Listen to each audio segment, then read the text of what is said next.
इस्लामी इनक़िलाब के नेता आयतुल्लाहिल उज़्मा खामेनेई का खत संयुक्त राज्य अमेरिका के जवानों और स्टूडेंट्स के नाम। इतिहास अपना पन्ना पलट रहा है और आप उसकी सही दिशा में खड़े हैं। बिस्मिल्लाहिर्रहमानिर्रहीम। मैं यह खत उन जवानों को लिख रहा हूं जिनकी जीवित अंतरात्मा ने उन्हें गज़ा के मजलूम बच्चों और औरतों के समर्थन के लिए प्रेरित किया है। संयुक्त राज्य अमेरिका के अजीज स्टूडेंट्स, यह हमारी आपसे सहृदयता और समरसता का पैगाम है। इस वक्त आप इतिहास की सही दिशा में, जो अपना पन्ना पलट रहा है, खड़े हुए हैं। आज आप रेजिस्टेंस के मोर्चे का एक भाग बन गए हैं और आपने अपनी सरकार के निर्दयी दबाव के बावजूद, जो खुलकर काबिज व बेरहम ज़ायोनिस्ट सरकार का साथ दे रही है, एक शरीफाना जद्दोजहद शुरू की है। प्रतिरोध का बड़ा मोर्चा आपसे बहुत दूर एक इलाके में आपके आज के इन्हीं जज्बात और भावनाओं के साथ बरसों से संघर्ष कर रहा है।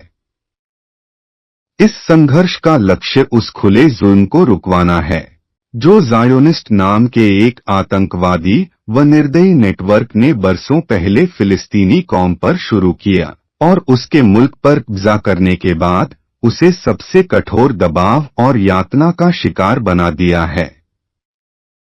आज अपार्थाइड ज़ायोनी सरकार के हाथों हो रहा जातीय सफाया पिछले दसियों साल से जारी शदीद अत्याचारपूर्ण रवैये के ही क्रम का एक भाग है।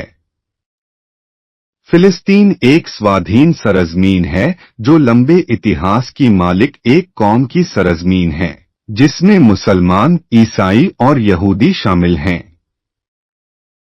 ज़ायोनी नेटवर्क के पूंजीपतियों ने विश्व युद्ध के बाद ब्रितानी सरकार की मदद से कई हजार आतंकवादियों को धीरे धीरे इस सरजमीन पर भेजा, जिन्होंने फिलिस्तीन के शहरों और देहातों पर हमले किए, दसियों हजार लोगों को कत्ल कर दिया या उन्हें पड़ोसी मुल्कों की ओर भगा दिया, उनके घरों, बाजारों और खेतों को उनसे छीन लिया और कब्जा की गई फिलिस्तीन की सरजमीन पर इसराइल नाम से एक सरकार बना दी। इस काबिज सरकार की सबसे बड़ी मददगार अंग्रेजों की शुरुआती मदद के बाद संयुक्त राज्य अमेरिका की सरकार है, जिसने इस सरकार की राजनैतिक, आर्थिक और हथियारों की मदद लगातार जारी रखी है, यहाँ तक कि नाकाबिले माफी असावधानी बरतते हुए परमाणु हथियारों की तैयारी की राह उसके लिए खोल दी और इस सिलसिले में उसकी मदद की है। ज़ायोनी सरकार ने पहले ही दिन से निहत्थे फिलिस्तीनी अवाम के खिलाफ निर्दयी रवैया अपनाया और सभी इंसानी व दीनी वैल्यूज और दिली एहसास को नजरअंदाज करते हुए उसने दिन ब दिन अपनी बर्बरता, जानलेवा हमलों और दमन की शिद्दत बढ़ा दी। अमरीकी सरकार और उसके घटकों ने इस स्टेट टेररिज्म और लगातार जुल्म पर जरा सी नाराजगी तक का इजहार भी नहीं किया। आज भी गज़ा के भयानक अपराधों के सिलसिले में अमरीकी सरकार के कुछ बयान हकीकत से ज्यादा दिखावा होते हैं। रेजिस्टेंस के मोर्चे ने इस अंधकारमय व निराशा से भरे माहौल में सिर बुलंद किया और उसे ईरान में इस्लामी जमहूरी सिस्टम के गठन से बढ़ावा और शक्ति मिली। अंतर्राष्ट्रीय ज़ायोनीवाद के सरगनाओं ने, जो अमेरिका और यूरोप के ज्यादातर मीडिया के या तो मालिक हैं या ये मीडिया उनके पैसों और रिश्वत के प्रभाव में हैं, इस मानवीय व वीरता भरे रेजिस्टेंस को टेररिज्म का नाम दे दिया। क्या वह कौम जो काबिज ज़ायोनियों के अपराध के मुकाबले अपनी सरजमीन में अपनी रक्षा कर रही है, आतंकवादी है? क्या इस कौम की मानवीय मदद और उसके बाजुओं को मजबूत करना आतंकवाद की मदद है? निर्दयी वैश्विक साम्राज्यवाद के सरगना मानवीय मूल्यों तक पर रहम नहीं करते। वह इसराइल की आतंकवादी व निर्दयी सरकार को सेल्फ डिफेंस करने वाली करार देते हैं और फिलिस्तीन के रेजिस्टेंस को जो अपनी आजादी और भविष्य के निर्धारण के अधिकार की रक्षा कर रहा है, आतंकवाद कहते हैं। मैं आपको यह यकीन दिलाना चाहता हूं कि आज स्थिति बदल रही है। एक दूसरा भविष्य पश्चिम एशिया के संवेदनशील इलाके की प्रतीक्षा में है। विश्व स्तर पर बहुत सी अंतरात्माएं जाग गई हैं और सच्चाई सामने आ रही है। प्रतिरोध का मोर्चा भी ताकतवर हो गया और ज्यादा ताकतवर होगा। इतिहास भी करवट ले रहा है।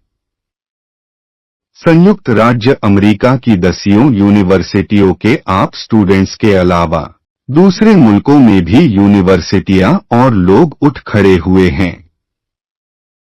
प्रोफेसरों की ओर से आप स्टूडेंट्स का साथ और आपका सपोर्ट एक अहम व प्रभावी वाकया है। यह चीज सरकार के पुलिसिया रवैये और आप पर डाले जाने वाले दबाव में किसी हद तक कमी कर सकती है। मैं भी आप जवानों से एकजुटता का इजहार करता हूं और आपकी दृढ़ता की कदरदानी करता हूं। हम मुसलमानों और दुनिया के सभी लोगों को कुरान का पाठ है, सत्य की राह में मजबूती से डट जाना। तो ए रसूल, जिस तरह आपको हुक्म दिया गया है, साबित कदम रहें। सूरह हूद आयत 112। और मानवीय संबंधों के बारे में कुरान का पाठ यह है, न किसी पर जुल्म करो और न ही जुल्म सहो। सूरह बकर आयत 279। प्रतिरोध का मोर्चा इन आदेशों और ऐसी ही सैकड़ों शिक्षाओं को सीखकर और उन पर अमल करके आगे बढ़ रहा है और अल्लाह की इजाजत से विजयी होगा। मैं सिफारिश करता हूं कि कुरान को समझिए। The following is Imam Khamenei's letter addressed to American university students, following their courageous defense of the Palestinian people. In the name of God, the compassionate, the merciful, I am writing this letter to the young people, whose awakened conscience has moved them to defend the oppressed women and children of Gaza. Dear university students in the United States of America, this message is an expression of our empathy and solidarity with you. As the page of history is turning, you are standing on the right side of it. You have now formed a branch of the resistance front and have begun an honorable struggle in the face of your government's ruthless pressure. A government which openly supports the usurper and brutal Zionist regime.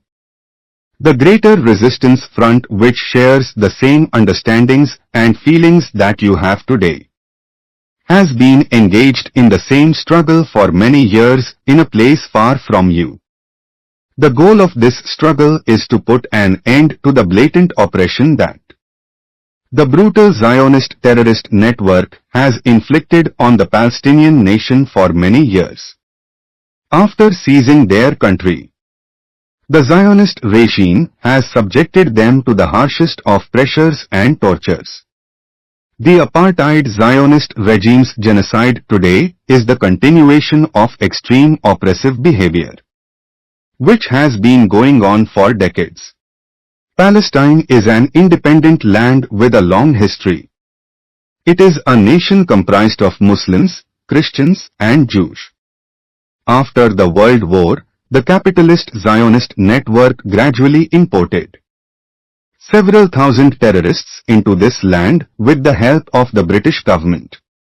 These terrorists attacked cities and villages, murdered tens of thousands of people, and pushed out multitudes into neighboring countries.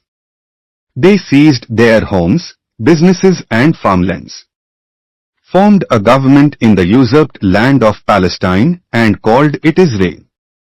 After England's initial help, the United States became the supporter of this usurper regime, ceaselessly providing it with political, economic and military support.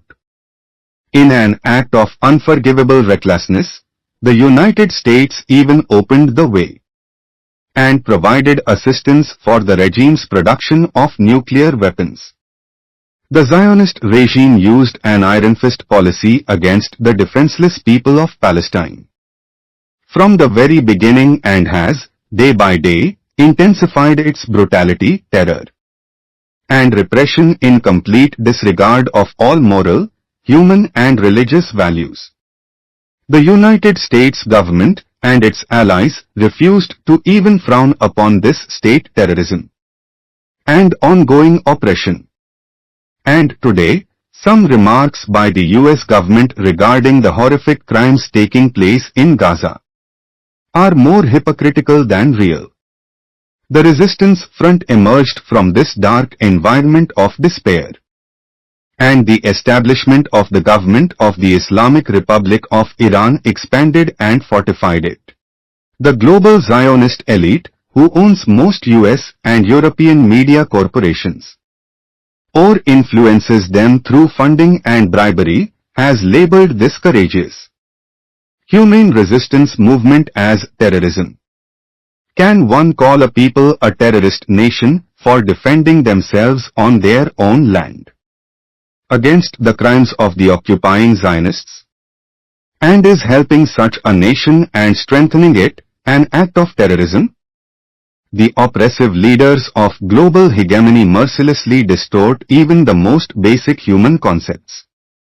They portray the ruthless, terrorist Israeli regime as acting in self-defense. Yet they portray the Palestinian resistance which defends its freedom, security, and the right to self-determination as terrorists. I would like to assure you that today the circumstances are changing. A different fate awaits the important region of West Asia. The people's conscience has awakened on a global scale, and the truth is coming to light. Moreover, the resistance front has grown in strength and will become even stronger. And history is turning a page. Besides you students from dozens of American universities, there have also been uprisings in other countries among academics and the general public. The support and solidarity of your professors is a significant and consequential development. This can offer some measure of comfort in the face of your government's police brutality and the pressures it is exerting on you. I too am among those who empathize with you young people and value your perseverance. The Quran's lesson for us Muslims and all of humanity is to stand up for that which is right. So be steadfast as you have been commanded. 11:1-12.